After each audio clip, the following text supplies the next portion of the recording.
Creamy pumpkin பன்னீர் pasta எப்படி செய்யுதுன்னு குயிக்காக பார்த்துடலாமா?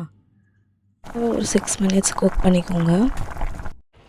பம்ப்கின், கேரட், கார்லிக் இது மூணையும் நான் குக் பண்ணியிருக்கேன்.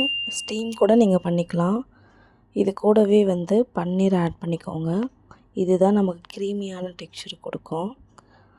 இதுக்கப்புறம் சில்லி ஃப்ளேக்ஸ், ஆரிகானோ இது எல்லாமே நீங்கள் ஆட் பண்ணிக்கலாம். உங்கள் கிட்ஸ் ரொம்ப ஸ்பைசி சாப்பிட மாட்டாங்கன்னா அதுக்கேற்ற மாதிரி நீங்கள் ஆட் பண்ணிக்கோங்க.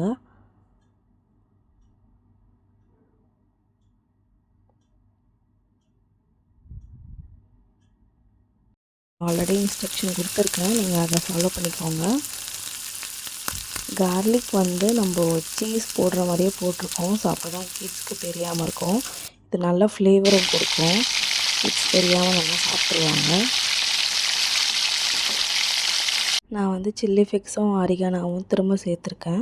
நீங்கள் வேணும்னா சேர்த்துக்கலாம், ஆப்ஷனல் தான்.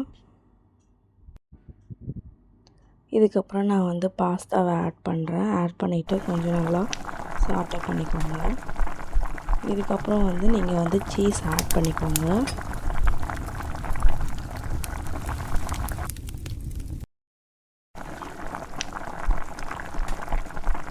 எவ்வளோ க்ரீமியாக இருக்குது பார்த்தீங்களா? இது கிட்ஸ்க்கு ரொம்பவே ஹெல்த்தியும் கூட.